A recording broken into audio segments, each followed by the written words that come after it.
Một người mẹ mà mang nặng đẻ đau con ra đâu phải chuyện dễ đâu, đau đớn nó mới đẻ được đứa con. Chị đã hay nói Phương hiểu không? Chị đó 3 đứa con nè, tao nhìn con mày tao đau lòng lắm Trang à. Bây giờ chị với em hứa là không có nhậu nhẹt gì nữa, không chơi bời hơn nữa, là gắng cố gắng là tu tâm dưỡng tánh mằng nuôi con mình lớn lên thành người. Sưng lên hết mãi, con mắt em lên tới vậy không mở mắt được. Dạ. Là em nằm mê man, chị em nói nằm mê man là xe kéo em đi đâu em không biết gì trơn. Tại vì giờ em lăn chầu với cơm rồi nó bớt được chứ bữa là không có nhìn ra luôn. Như vậy là anh đánh nó nặng hơn, đúng không? Anh thừa nhận không? Dạ. Có nghĩa là bây giờ hai con mắt đó, nó bị dài, có nghĩa là do từ nguyên nhân anh đánh đúng không? Đó là để mọi người được xác nhận một lần nữa để biết. Không nhớ rõ nữa tại vì đánh em quảng quá, đánh em quá em quảng, em không có nhớ, em không biết gì, em không kiểm soát được hành động của em.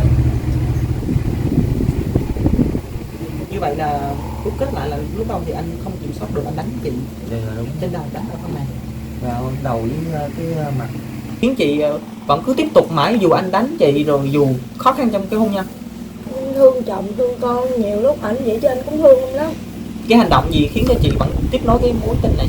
Ông ảnh thấy ảnh hay quýnh em chứ nhiều lúc lo lắng cho em lắm.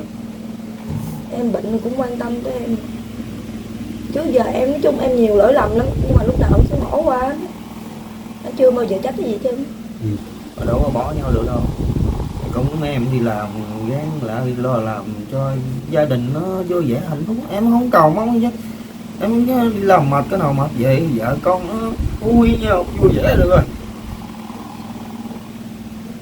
Chứ đâu muốn là con mình bị vậy đâu. Ta không có cho lại gần á nên. Sao vậy? Vì sao cha mẹ lại gần? Em cũng biết rõ lên. Bởi vì mẹ dạy đó thì người ta cưỡng luôn, nó đơn giản vậy thôi chứ không có Anh gì. Sang, anh ngồi cái bên em đi. Ngồi đây đi ha. Con xin được. Dạ. Không đủ. Mến chào quý cô bác anh chị, thì hiện tại Phong Bụi cùng với Máy Nem đang có mặt tại xóm trọ tại Bến Cát, Bình Dương. Và phía kế bên mọi người đây là chị Trang, mẹ của bé Yến. Còn đây là ba của bé Yến, anh tên là Sang. Ngày hôm trước thì em có gặp bé, thăm bé mấy lần ở bệnh viện. Thì hôm nay lần đầu tiên em mới gặp hai anh chị tại nhà trọ. Và sáng nay thì hai anh chị có lên bệnh viện thăm con. Thì không biết tình hình sức khỏe của cháu như thế nào thì mẹ có thể chia sẻ à? Bé nó cũng khỏe rồi. Còn sáng nay gặp con thì con nó như thế nào vậy anh? Thì thấy nó cũng đỡ rồi, nó khỏe, nó cũng khóc lơm sụp rồi nội cho bú, nó cũng đỡ. Rồi cũng đem giấy tờ lên cho bên bệnh viện, có bà cô bà nó, chị bà nó bà làm giấy tờ thủ tục của bé để nó được hưởng cái bảo hiểm. Hiện giờ thì em quan sát thấy á, ở khuôn mặt của chị Trang á, nó có một cái dấu hiệu bị bầm tím. Bây giờ có thử á, em thử á. Ở cái trong Mắt nó bị đỏ tụ rồi. máu rất là nhiều luôn. Sốt. Bây giờ sức khỏe của chị như thế nào? Dạ em cũng ổn thôi. Thì có làm sao con nói vậy đi. Giờ thì đầu chỉ còn nhức với mắt nó nhức đầy gió rồi nữa. Mắt nó mệt. Trước khi em gặp anh chị á, thì em có nghe xung quanh mọi người cũng có nói rồi, em tham khảo rất là nhiều ý kiến. Em cũng không muốn là gợi mở lại những cái câu chuyện không hay, nhưng mà thôi thì anh có thể khái quát lại cho mọi người hiểu rõ hơn vì sao vợ anh bị tím mắt như vậy không ạ? Tại cái lúc đó là bữa chủ nhật rồi cái bên phòng đây là có mấy đứa em họ lên chơi á, em có đi vô ảnh nhậu một xíu tới 8 giờ em đi nhậu tới khoảng 10 giờ là về nhậu hết rồi xong rồi về hai chồng lên gác nằm ngủ rồi em lúc đó cũng đang sỉnh nữa, rồi nhỏ này thì nó cứ cầu nhậu nói chuyện nói chung hay, rồi chồng em có chuyện xích mích nhau rồi bực quá lên em muốn quánh nó bật tay rồi xong rồi xuống nó quảng quá xuống dưới này, nó ẩm bé thảy xuống dưới đất này, rồi cái em mới thấy em mới nóng lên bay xuống quánh thêm một chập nữa. Vậy là ban đầu thì anh đánh chị đánh ở bạc tay trên đầu thôi đúng không chị Trang? Giống như mặt thôi. Thì lúc đó là chị chưa có ném con. Rồi cái mắt chị bị tím là sau khi chị ném con hay gì thế nào chị có thể nói? Em cũng không đánh em quản quá, đánh em quá em quản, em không có nhớ, em không biết gì, em không kiểm soát được hành động của em. Như vậy là rút kết lại là lúc đầu thì anh không kiểm soát được, anh đánh chị Dạ đúng. trên đầu, đánh ở phần nào? Và đầu với cái mặt, với mặt. Rồi mọi người kể là sau đó thì anh bỏ đi. Dạ đúng rồi, lúc đó thì nó quăng con xuống dưới đất, em thấy mình tức quá em xuống quánh thêm mấy bạt tay vô mặt rồi xong cãi lộn nó xong nó bỏ đi. Tới chiều tối mới về. Còn con thì ai đưa đi cấp cứu? Lúc đó thì có bà nội nó đi bán ở ngoài chợ về đưa đi bệnh viện. Rồi lúc đó em đã đi rồi, tới chiều tối mới về rồi người ta chồng đây với lại mấy công an kêu lên chẳng là cái lời khai rồi nữa, nói rồi em mới biết là con em nó bị tình trạng gì. Cái này em cắt lên một xíu. Cái điều đầu tiên khi mà thấy con anh từ trên này rớt xuống, sao anh không đưa đi cấp cứu? Vì cái tình trạng của bé nó rất là nguy kịch. Dạ không, là lúc đầu tiên á là Không, kìa, em kìa chỉ bé. biết là quăng mẹ quăng xuống là lần đầu tiên rồi xong em mới quánh nó rồi em mới bỏ đi, rồi là lúc sau nữa. Có nghĩa là chị ném ở đâu? Chị ném từ đâu qua đâu? Nghe nói là vòng trọ nó là ẩm con lên gác rồi nó quăng xuống, rồi lúc đó là nó bỏ đi rồi em không hay. Còn lần đầu tiên khi ném là ở đâu? Dạ ném tới trước cửa là ẩm rồi nó quăng xuống. Có bị gì, bé có bị gì không? Dạ cái đầu nó thấy nó mềm ở đầu á. Là tình trạng sức khỏe cũng không có nghiêm trọng lắm. Dạ. Không có gãy chân gãy tay gì hết. Dạ. Rồi đầu cũng không có nặng lắm. Dạ. Rồi anh bỏ đi. Dạ. Rồi tới lúc mà ném mà bị gãy chân nặng nguy kịch á, cấp cứu á, là không có anh ở đó. Dạ. Dạ. Là lúc sau khi mà bé đưa đi cấp cứu rồi thì anh quay trở lại anh đánh chị lần nữa với cái mắt nó như vậy. Đánh lúc đó thôi. Lúc đó thôi. Đánh thì lúc đó mắt nó bị tụ máu như vậy không? Em cũng không biết nữa, rồi xong công an đem lên cho anh rồi lên lấy lời khai mới thấy mắt nó bị. Thôi bây giờ như này, bây giờ anh cảm xúc bây giờ đấy nha, anh nhìn thấy mặt vợ mình như vậy anh có lo gì chia sẻ với em không? Lúc mà nóng giận lên thì em cũng không kiềm chế được, bây giờ thấy vợ nó vậy em cũng tội, thấy cũng thương. Thôi bây giờ anh nói gì với chị, em nói thiệt á, nói với tụi em, nói với mọi người cũng không có ý nghĩa gì hết á. Nói ở đây thì mong em cũng bỏ tính cọc cằn cái nọ chứ nhiều khi tính thằng ông anh nóng lên anh chịu chế không được. Chứ mà anh quánh em hiện có lỗi, anh biết rằng anh có lỗi trong nhất thời đó, anh không có muốn chuyện gì xảy ra đối con mình như vậy. Chứ em đừng có nói buông ra cái nói chiến trước lỗ tai không mà người ta không nói.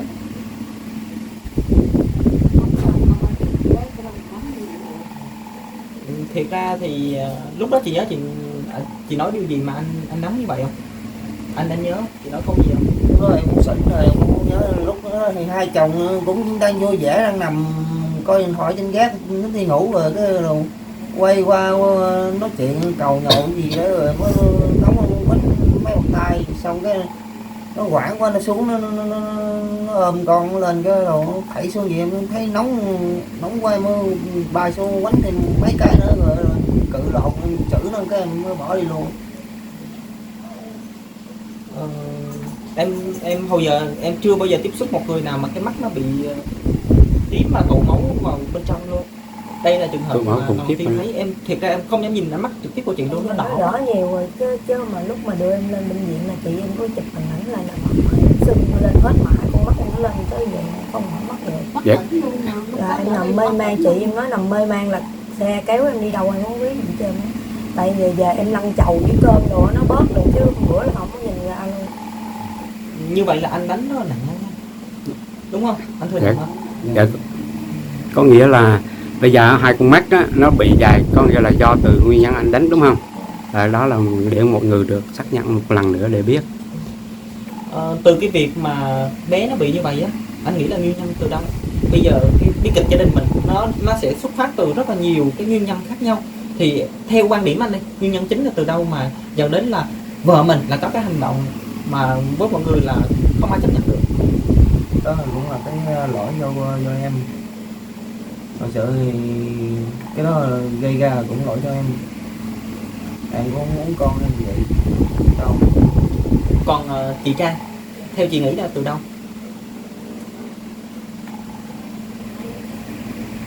Vợ chồng em đánh em tại em cướp được đó. Trước giờ em tại vì đánh em nhiều quá rồi, cứ giờ mà đánh em là em quản, em không có kiểm soát được hành động của em.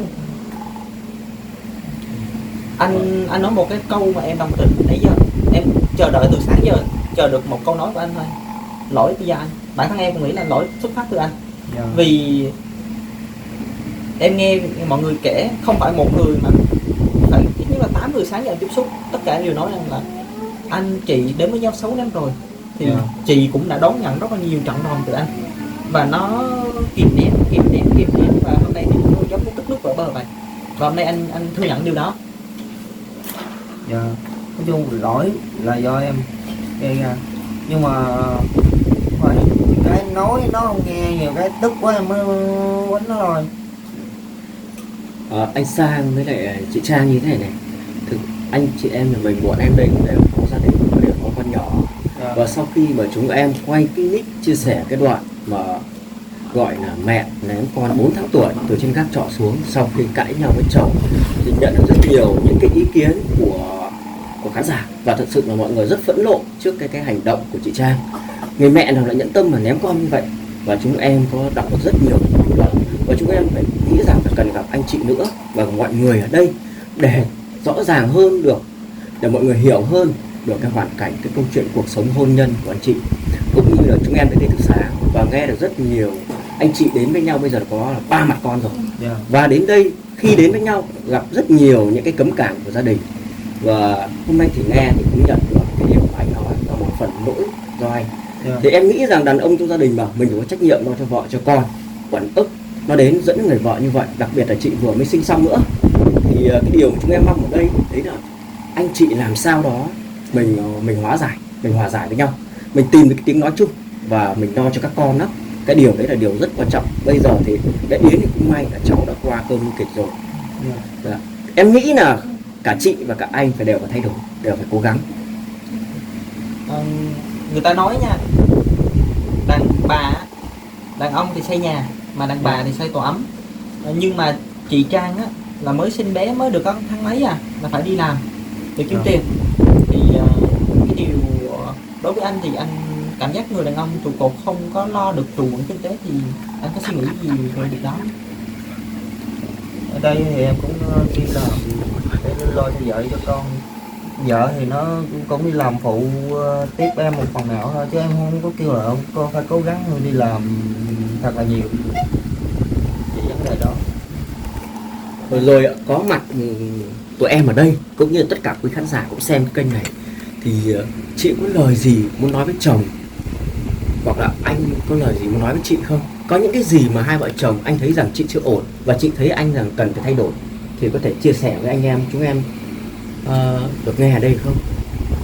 Chỉ muốn chồng em bớt nhậu nhẹt được thôi. Chứ ngày nào đi làm về cứ tắm rửa về là ngày nào cũng nhậu, còn không chủ nhật mà nghỉ ở nhà là nhậu tới tối. Nhậu vô thì tính nóng, nhiều khi nói một câu hai câu là cự lộn mà. Đấy, chị muốn anh nào? Anh thì sao? Anh không phải nói gì, nhậu nhiều khi làm mệt thì anh nhậu cũng chút đỉnh chứ không phải là nhậu nhiều. Nhưng nhiều cái nói em á, đúng không? Em bớt cái tánh mà cãi bớt lên nói giờ tiếp thu lắng nghe nói như sao, đúng hay sai như thế nào đó. Buông ra cái chưa biết việc nó như thế nào, mình đã công việc mình đã biết, mình đã làm rồi, mình đã nói cho nghe. Không biết mà cứ đi cãi bước lên không. Rồi xong rồi cái xin lỗi người ta. Trong lúc mà đang nói chuyện cái bước lại gì chuyện mà không biết mà cứ cãi bước không, kêu người ta không tức không nóng. Anh nói rằng là chị bớt cái tính bướng đi, chọn lại một chút. Bây giờ rồi chị sao? Nói thì cũng chậm từ lại chút xíu. Các cái trận bạo hành trước kia thì từ nguyên nhân nào? những lần mà anh đánh chị á? Cũng để tự tính nó ra đó. À. Nói năng không có được cái gì chứ, nói ra không biết gì chứ thì cãi lại thôi. Khoan, từ cái chỗ này cho mình hỏi một xíu. Đó có nghĩa là khi mà anh thường đi nhậu về rồi chị mới có cái tính vậy, hay là khi mà lúc anh bình tĩnh anh đưa ra một cái chuyện mà chị cãi bướng, thì đôi khi là các cái tình huống đó nó xảy ra như thế nào? Và lúc mà tỉnh cũng vậy, cái vấn đề nào vậy nói ra là cãi bướng. Đúng không chị? Có nghĩa là không phải là ở những cái trận nhậu sau như trận nhậu đúng không? Cái này em hiểu. Anh thì bây giờ 30 mấy tuổi, 33 tuổi đúng không? Dạ. Chị 23 tuổi, cái khoảng cách về cái tuổi tác á, nó xa. Chị là 23 đúng không? Dạ, em 21. 21 hả? 21 21, vậy là khoảng cách tuổi nó xa nhau mười mấy năm, thì đôi khi cái quan điểm sống nó thay đổi khác nhau đó. Khi là chị còn ở cái tuổi còn trẻ quá thì suy nghĩ nó khác, còn anh lớn tuổi quá, anh nghĩ là cái việc mà đi nhậu cũng là cách để mình giữ mối làm ăn, là cách quan hệ này nọ. Đôi khi đi làm về mệt thì cũng có cái sự phàn nàn nó cọc cằn, nhưng mà em nghĩ hai người bớt nhau một xíu, nhường nhịn nhau xíu. Và rồi bé Yến là một cái bài học lớn đúng không? Giờ thấu hiểu chưa cái hành động bộc trực của mình? Hai người đến với nhau cũng đã có sự ngăn cản nhau rất là lớn từ phía hai bên gia đình, và hai người cũng đã cố gắng vượt qua 6 năm trời ba mặt con. Em hỏi chị nha, có khi mà ba mẹ ngăn cản rồi xảy ra mâu thuẫn trong hôn nhân như vậy, có khi nào chị nghĩ thôi không ở với anh nữa không? Dạ không. Vì lý do gì mà anh tiếp tục? Em thương chồng em. Đó, thấy chưa? Còn anh, có khi nào anh nghĩ anh thôi, anh không muốn tiếp tục cái hôn nhân này nữa? Em cũng thương vợ em nhiều lắm. Nếu mà đã không có, nếu mà không muốn ở với nó, đã bé đầu em đã bỏ đi rồi, chứ không có để tới mà ba đứa tới giờ. Em nói với anh như thế này, khi nghe cái câu chuyện của vợ chồng anh chị, đáng nhẽ là tụi em thường quay xong một hai clip và chúng em thôi, chúng em không quay tiếp câu chuyện nữa. Nhưng chúng em sợ một điều như này, vô tình chúng em quay nó không được đầy đủ truyền tải, không để gặp anh chị, vô tình đổ thêm dầu vào lửa, rồi khiến cho cuộc sống nó rạn nứt nữa. Chúng em sợ điều ấy. Đặc biệt là anh chị giờ có 3 mặt con rồi, phải lo chúng nó. Nãy chị Trang có nói là dù anh đánh chị rất là nhiều, dù mâu thuẫn gia đình ngăn cấm, nhưng mà chị vẫn tiếp tục cái hôn nhân. Mấy chị hàng xóm kế bên đứng cửa sổ này khóc. Chị nói một câu đó là vì thương chồng. Điều gì khiến chị vẫn cứ tiếp tục mãi dù anh đánh chị, rồi dù khó khăn trong cái hôn nhân? Em thương chồng, thương con, nhiều lúc ảnh vậy chứ anh cũng thương em lắm. Cái hành động gì khiến cho chị vẫn tiếp nối cái mối tình này? Ông ảnh thấy ảnh hay quýnh em với chứ nhiều lúc lo lắng cho em lắm. Em bệnh cũng quan tâm tới em. Trước giờ em nói chung em nhiều lỗi lầm lắm, nhưng mà lúc nào cũng bỏ qua. Nó chưa bao giờ trách cái gì chứ. Bây giờ ngồi ở đây chị có thể thú nhận em cái lỗi lớn nhất của chị đối với anh không? Em tính em còn nít nên là lúc trước em hay bồ bịch này kia, nên chồng nhiều lúc chồng cũng bỏ qua chứ chồng không có bỏ em. Trong 6 năm qua dạ, với cái tính em hồi trước đó, em hay đi chơi lắm, lúc mà em chưa có bé em hay đi chơi lắm. Nhiều khi em đi chơi em bỏ đi 2-3 ngày em mới về nữa. còn hai đứa nhỏ vậy? Nhiều khi em dặn chồng em có bỏ em đi vậy á, 2-3 ngày cái em nhớ con em về em cũng không có la vậy vậy đó. Vậy là hai người đều có điểm trừ ở trong đó. Chị cũng có lỗi, anh cũng có lỗi. Thôi bây giờ trừ bỏ nhau mà bằng nhau hết, hòa nhau được chưa? Nói chung em cũng vợ con em ít khi nào muốn, nhiều khi em nói hoài nó biết rồi thay, kêu nó thay đổi tấm tình lên mà nói hoài không nghe, cái ấm mất tức lắm em mới làm những cái hành động như vậy đâu. Cái người hiện giờ khổ nhất biết ai không? Đó chị á. Người khổ ngoài con ra biết ai nữa? Đúng. Chia sẻ với chị nha, em tiếp xúc mẹ chị 2 buổi tại bệnh viện, chưa một lời nào mẹ chị nói xấu chị một câu nào hết. Dù khi tụi em tắt cái máy quay rồi, mẹ cũng không nói luôn. Em nói là nghe bà con nói sớm á, là kể là biết chị Trang là quá khứ cũng lừng lẫy lắm, cũng ăn chơi cũng này nọ lắm. Bà nghĩ như thế nào? Bà không mở lời, bà không nói một cái ý nữa. Tức là mẹ chồng chị vẫn còn thương chị. Bà có nói một ý là bé Trang hồi xưa nó ăn chơi lắm nên cô ngăn cản hai đứa đến với nhau, nhưng mà tụi nó lỡ nhau có con rồi thì cô chấp nhận. Bây giờ là cô phải làm để nuôi mấy đứa nhỏ, giờ xảy ra cơ sự gì thì cô mà tiếp tục nuôi Yến đó. Em nói là chị hiểu, chị thương mẹ chồng hơn, đúng không? Hôn nhân đến giờ cái thời điểm nào chị thấy khó khăn nhất? Dạ. cái giai đoạn nào từ đó giờ? Là lúc chồng em đi tù ở nhà, lúc đó là mẹ chồng thôi, mẹ chưa có nhìn, là mẹ với chị phải nuôi luôn mà tới lúc đẻ luôn mẹ chị cũng phải nuôi nữa.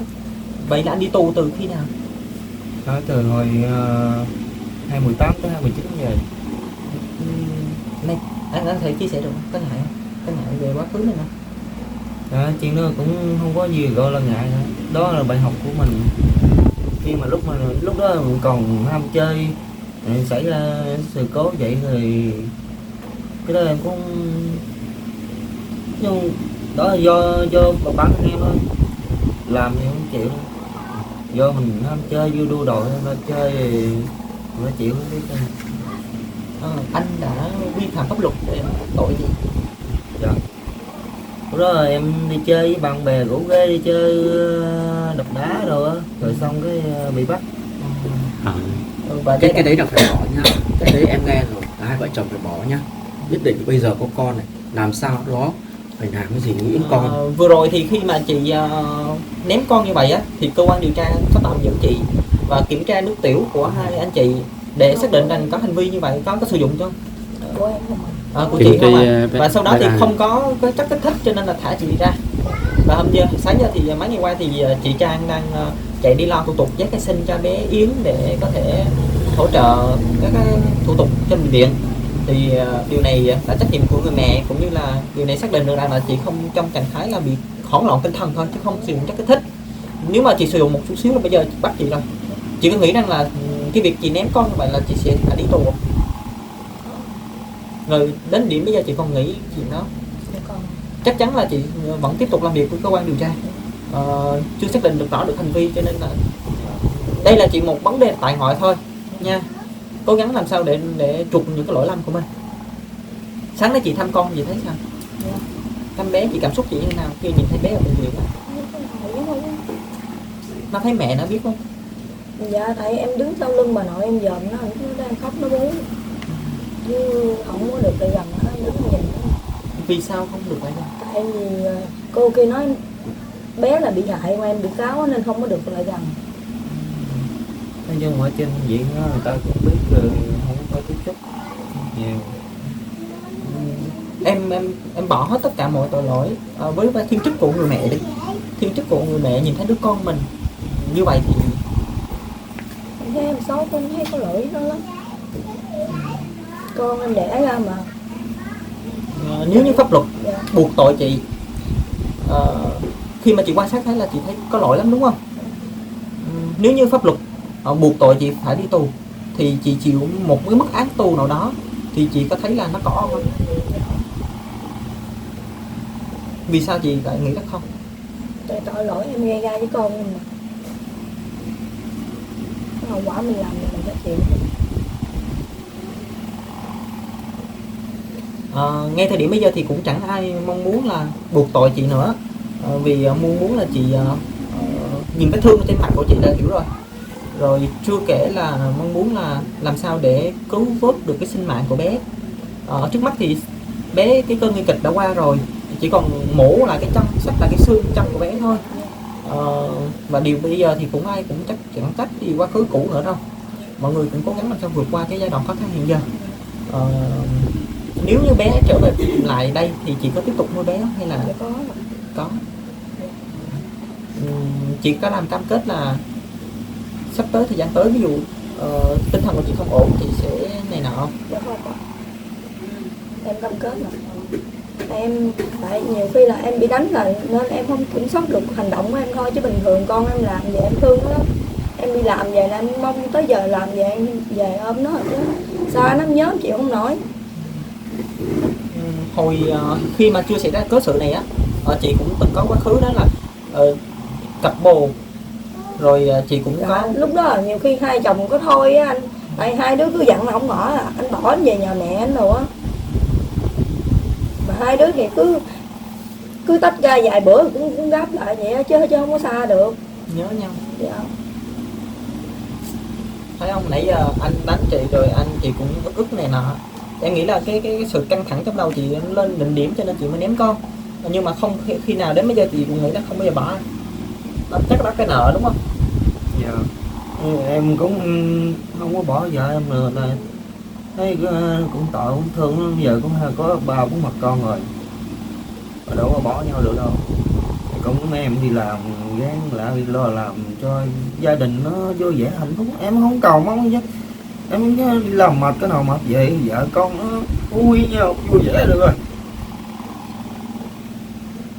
chứ đâu muốn là con mình bị vậy đâu.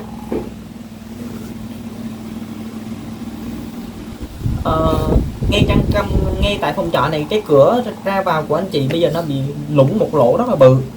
Vì nguyên nhân lủng là khi mà chị ném con xuống thì hàng xóm người ta đập cửa để người ta vào giải cứu bé, và cái cửa này sẽ không thể nào sửa chữa lại được, phải vứt bỏ để mua miếng tôn khác.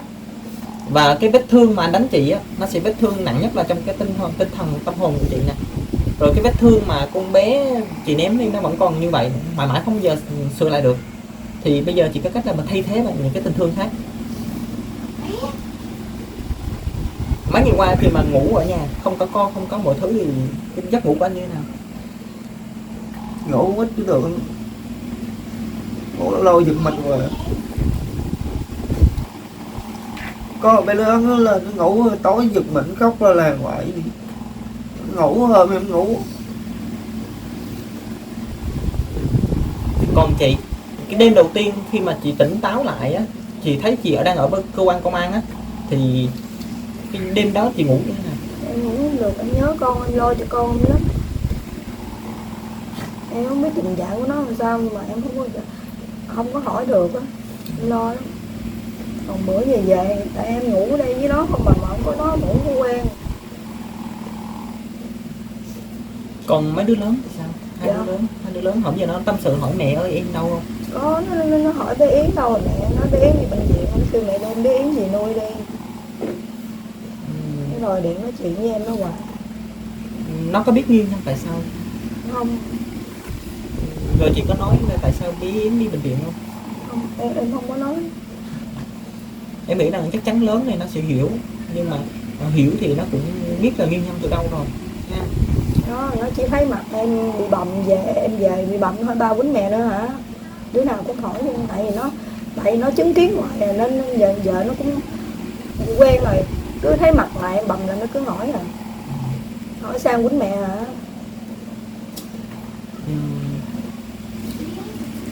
Thực ra nghe cái câu mà quýnh mẹ nữa hả, tức là nó đã lặp đi lặp lại nhiều lần rồi. Nó chứng kiến hoài nên giờ nó cũng quen rồi. Nó cứ thấy mặt em mà bầm thôi. Tại mỗi lần mình bị quýnh là một là bể đầu, hai là em bị bầm mắt nên nó quen rồi. Có một điều nữa là cách đây khoảng 4 tháng khi chị vừa sinh bé Yến ra thì hai vợ chồng không còn một đồng bạc nào hết, phải trốn bệnh viện về. Rồi thời gian trước thì chị mang bầu, rồi anh cũng đánh chị bị xuất huyết luôn. Dạ, đánh bằng thai là lúc có con bé ở giữa. Chứ một lần là mang bầu cái con bé út này nè, là cũng bị đánh một lần cái bầm đó. Sao sản phụ mà anh lại đánh như vậy? Tại lúc đó đã nó nói nhiều chuyện. Thôi thì chúng em đã cũng đến đây cũng nghe anh chị chia sẻ được hết, và quý khán giả cũng hiểu được cái nguồn cơn như thế nào rồi, cái quá khứ. Và em để ý thấy một cái điều chị có nói là cái quá khứ của chị, một cái quá khứ mình gọi là nó cũng không được ổn lắm, và anh đã chấp nhận hết, cũng bỏ qua. Và anh cũng nói rằng có cái điều mà anh rất quan tâm cho chị, và có cái điều mà chị cũng đã nói với anh rồi, cái nguyên nhân đó là do rượu chè. Cũng mong anh tu trí làm ăn, và chị anh cũng mong là chị cũng bớt ngang ha đấy. Rồi bây giờ có ba đứa rồi thì tập trung lo cho nó, đừng để bao giờ chúng nó thấy cái hình ảnh là hoặc lại hỏi rằng Sang này đánh mẹ nữa hả, đừng để nữa nha. Không ở với nhau nữa thì chúng ta phải tìm cái cách gì đó cho nó ổn, để cho các bé nó đừng bị tổn thương nữa anh chị nha. Rồi cũng cảm ơn tất cả quý khán giả đã theo dõi cái đoạn chia sẻ của anh chị, và cũng mong là cháu sẽ hồi phục. Cảm ơn tất cả các anh chị rất nhiều nha. Hôm nay thì tụi em đến mục đích là để nghe câu chuyện của chị. Mục đích cuối cùng là muốn là hỗ trợ cho bé Yến. Thì sau khi gặp anh chị xong thì em sẽ chạy về bệnh viện thăm bé. Rồi tụi em sẽ như thế này, tụi em sẽ hỗ trợ một phần viện phí, em sẽ gửi trực tiếp về bệnh viện để có thể giảm bớt gánh nặng cho gia đình mình. Với hy vọng rằng em cũng không mong muốn là chị phải đối mặt pháp luật, cũng không mong muốn chị phải đi tù này nọ, chỉ mong muốn làm sao mọi thứ trở lại bình thường, bé phục hồi lại được, và em hy vọng đây là bài học lớn, không còn tình có trạng anh như em vậy nữa. mấy anh đây đó, hai chồng hứa coi Hứa đi. hứa đây, hứa về danh dự uy tín cho anh em đây ta giúp đỡ, cho vợ chồng là hai đứa mày là nuôi con thế nào đó, Thôi anh hứa đi, hôm nay thì ngồi ở hứa đây cố thì gắng hứa mà đi. nuôi con thế nào. Thì Người ta mới giúp đỡ cho. với tất cả mọi người ở đây, từ đây về sau thì em sẽ không có quánh đập vợ con như vậy nữa. Còn chị Trang, Chẳng hứa Lo sao. làm ăn nuôi dưỡng con cái thôi. Thì vợ chồng gì từ nói cũng ngơ, đừng đánh đập vợ con nữa. Chị hai, Dạ. hôm nay thì có chị ở đây, chị Dạ. là người lớn, cũng là chị của hai vợ chồng trẻ này. Dạ. Dạ, chị có thể ngồi ở đây và chúng em cũng muốn nghe những cái lời mà gọi là dạy bảo của chị với lại vợ chồng của Sang với lại bé Trang ha. Này để làm gì em? chị nói đi. Chị cứ cho nói rõ. đi rồi tụi em nghe Rồi ha. bây giờ có chị hai đây nè, giờ hai đứa em coi hứa với anh em chị em ở đây làm sao nuôi dưỡng cháu làm sao, đi làm nuôi sao, vợ chồng đó để tới sao đó, tụi nói đi. Em hứa 11 em không có đụng tới rượu chè hay là cái gì nữa hết trơn á. Chị hứa có làm được không? Em đi làm lo cho con em, không bao giờ mà để mà tình cảnh như vậy xảy ra một lần nữa. Bây giờ có con rồi, Dạ. không để ý đông Sang này cũng được, nhưng phải để ý đến ba đứa nhỏ. Bây giờ chị nói em nghe với mấy anh ở đây, hồi lúc trước á hai đứa nó còn nhỏ dại quá, Dạ. thì chưa nghĩ đến tương lai con mình sau này như thế nào, nghèo khổ thế nào. Bây giờ con đã 3 đứa rồi, bây giờ chị nói với tụi em á, đừng có chơi bời nữa, đừng có nhậu nhẹt nữa, hai đứa luôn. Giờ lo làm lo ăn, giờ thí dụ như em lo làm lo ăn đi là không, giờ mình lo làm hàng ngày mà không đủ lo cho 3 đứa con nè. Giờ chị em con cháu, chị em giờ cô cháu đổ đây, anh chị không ai bỏ vợ chồng cưng hết, là có rau ăn rau, có cháo ăn cháo. Nếu mà vợ chồng không có đủ điều kiện lo thì chạy nói là mẹ hay là cô bác gì đó, giờ con bệnh đau gì là mà không có đủ tiền lo cho cháu, có ai bỏ cưng đâu. Vợ chồng cái chuyện gì từ từ nói, đừng quánh lộn với nhau nữa, quánh nó cưng thấy không, quánh lộn với nhau giờ gây ra án mạng là con mình. Nó bây giờ là tổn thương hết cả người nhỏ luôn, đâu có còn gì nữa đâu cưng. Thí dụ con mình mắc rồi cưng nghĩ như thế nào? Một người mẹ mà mang nặng đẻ đau con ra đâu phải chuyện dễ đâu, đau đớn nó mới đẻ được đứa con. Chị hai nói cưng hiểu không? Chị đó 3 đứa con nè, tao nhìn con mày tao đau lòng lắm Trang à. Bây giờ chị với em hứa là không có nhậu nhẹt gì nữa, không chơi bời nữa, là gắng cố gắng là tu tâm dưỡng tánh bằng nuôi con mình lớn lên thành người. Sang cũng vậy, không có đánh đập vợ con nữa nha cưng. Em thì đi làm về chỉ cần gia đình vui vẻ hạnh phúc, Thì con đó. cái gặp mặt Có con rau ăn rau, có hạnh cháo phúc ăn rồi. cháo, giờ nó giờ Em vợ muốn ơi bữa gì nay nữa. anh mặn được nhiêu tiền đó là không có đủ lo cho con, em cảm thấy em coi em xoay sở làm sao.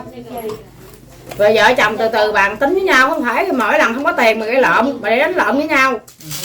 Nè chị nói em nghe nè, con Trang nó mặt nó vậy á, chị cũng đau lòng đánh Sang, mà em có cưng chị cũng đau lòng nữa, con có cưng chị cũng đau lòng nữa. Chị làm chị mà giờ em thấy đi, giờ biết làm sao bây giờ, hoàn cảnh chị cũng khổ quá, 3 đứa không được, đâu có tiền đâu mà trợ giúp mà để cho cháu trong bệnh viện. Bây giờ có anh em ở đây cưng gắng hứa đi. Bây giờ sẵn đây tôi là cô, tôi nó không có ý kiến gì chút xíu với mấy cậu. Dạ, có nghe. Hôm gài á, tôi cũng thấy cháu nó làm hành động với con nó như vậy. là quá sai rồi. Tôi biết là cháu nó quá sai đi, nhưng mà tôi chưa có thấy cái bộ mặt của nó như vậy. Dạ. Nhưng mà hôm đó là tôi có 2-3 ngày trước tôi có coi á, là cậu Phong Nguyễn hả? Dạ, dạ. Rồi quay lên là có bà về chồng của nó. Cô Cô xin lỗi Sang nha, tại có cái chuyện này có sai nói vậy đi cưng. Giờ cô phải nói chứ đừng có đổ tội cho vợ con không. hết. Đừng có đổ tội về một phía, là những cái lúc trước đó là con cũng có hành động với bà và vợ con quýnh đập bà vợ con cũng mấy lần rồi. Tại sao mà dì của con không khai ra cái lỗi của con như vậy mà để đổ lỗi về cho con Trang không? Nếu mà mấy cậu không có tin thì mấy cậu cứ ăn kết đi. Ăn có hết. Đó, cái hôm đó là quýnh vợ nó mấy ngày đây nè, là đã quýnh bà và vợ nó một bạt tay, bây giờ còn bầm. Nếu mấy cậu không tin mấy cậu cứ coi đi. Còn bầm. Mà mấy lần trước là thằng Sang này đã quýnh bà và vợ nó mấy lần, tại sao gì của nó không dặn dằn nó ra mà cứ đổ lỗi về cho cháu dâu không? Cô ơi, rồi thực ra là mọi người anh Dạ, Sang với lại chị cô như thế không có hiểu về vấn đề đó, dạ. mình cũng dám trách đi cái chị gia đình nói Đúng. để cho gia đình Không không, tôi có mà.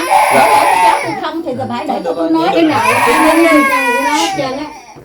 tôi nói còn phải xác minh là tôi không nói thêm, nếu mà tôi nói thêm á Dạ. là tôi phải mang cái hậu quả, cái gì phải có và nói, còn không biết thì thôi đừng nên nói.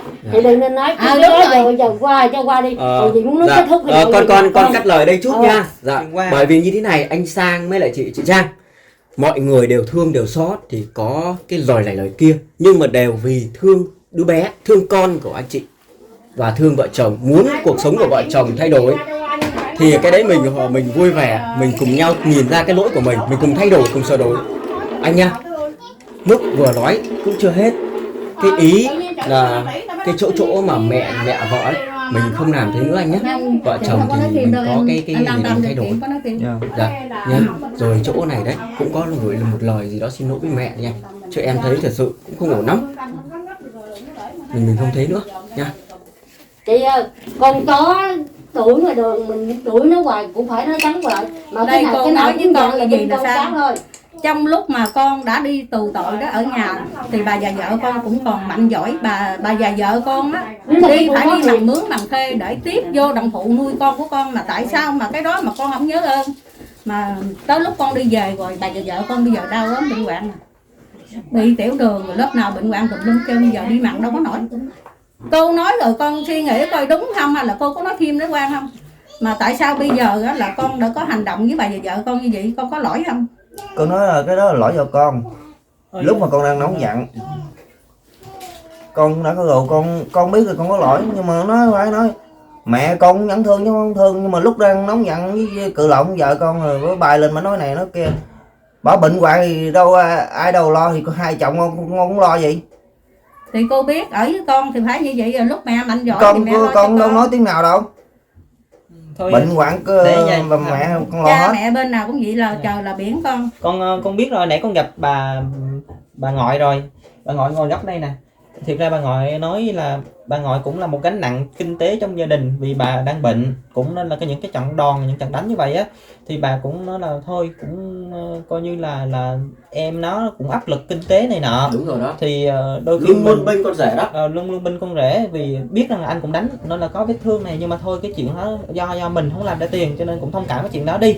Thì bây giờ thôi lỡ rồi, việc đánh người khác là một cái hành vi sai, giống như đánh vợ đã sai rồi đánh mẹ vợ càng sai nữa. Thôi xin lỗi nha một câu rồi cố gắng sửa sai nha, được không? anh Sang này. Sai. Em đã nói rồi đó, lỗi là lỗi cho em nhận lỗi, em vẫn xin lỗi. Chứ đừng nói cái câu không ra tiền cũng không đúng rồi. Tại vì trong khi đó hai đứa bé này nếu mà đem giỡn người khác là một đứa cũng từ 1,5 triệu tới 3 triệu, trong khi đó là phải giữ hai đứa.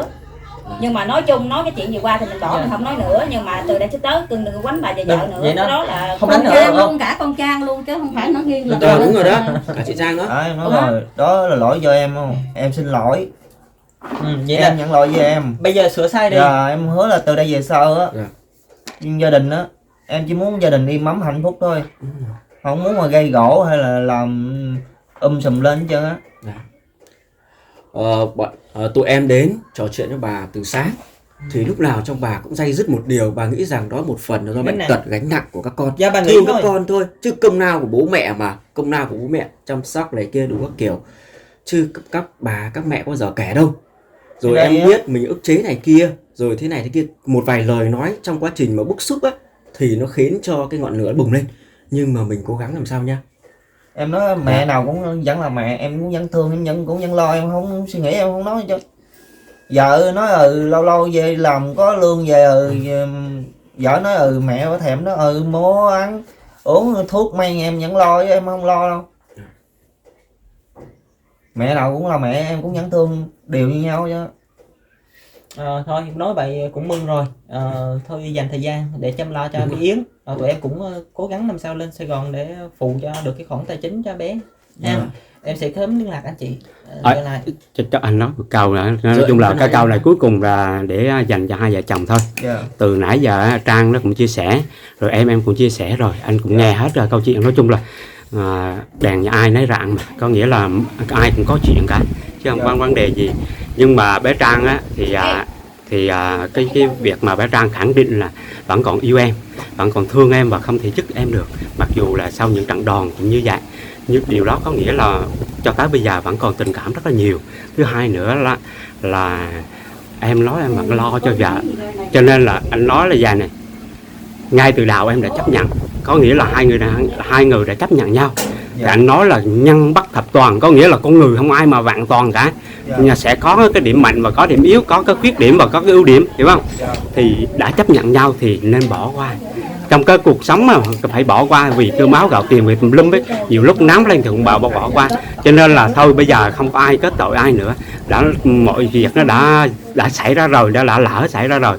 Thôi từ nay thì mình tu tâm dưỡng tính và mỗi người thì nhường nhịn nhau một xíu. Bây giờ ba mà con rồi, những đứa con mà nó chứng kiến những cái cảnh mà ba đánh mẹ như kiểu nó quá là đau khổ đi. Rồi con bây giờ nó bất hạnh như vậy đó, rồi chừng sau này anh chị cũng phải chịu hết trách nhiệm đó chứ ai nữa. Ai là nuôi người mà nuôi đem bé nữa. Bà nội rồi cũng không có thể theo con cháu mình nhé. Rồi rốt cuộc là hai đứa cũng phải chịu á. Cho nên là thôi thì mọi việc nó đã qua rồi nên bỏ qua cho nhau. Thứ hai nữa, từ nay phải tu tâm dưỡng tính, mỗi người nhịn nhau một xíu, rồi mỗi người sẽ khắc phục những cái khuyết điểm của mình, những cái nóng tính của mình để mà lo cho ba đứa con như vậy ha. Mình cũng tới đây và cũng chỉ có gửi lại một cái lời khuyên vậy thôi. Ông anh em nói câu chuyện đó không phải là nói chơi đâu. Chính ông anh của em này đã trải qua cái cảm giác mà con anh ấy thập tử nhất sinh, đưa từ miền Trung vào trong những ngày đằng đẵng đó. Thật sự đó, nên anh chị cố gắng nha. Ở một thời điểm khác, một hoàn cảnh khác, nghĩ lại con mình á, nó chua xót nhiều lắm. Bây giờ nó cũng là một cái bài học cho anh chị. Thì cố gắng vun vén lo cho các cháu. Cuộc sống còn khó khăn rất nhiều, còn cãi vã rất nhiều, nhưng nghĩ đến các con nha. Dạ. Qua đi, chị qua bỏ đi ha. Em cái này ngay lúc này nè, em cũng tụi em cũng sẽ cố gắng lo cái viện phí cho bé được năm nay năm đó. Còn cái câu chuyện ở đây á, tắt máy đó mình nói chuyện cho chị dễ ha.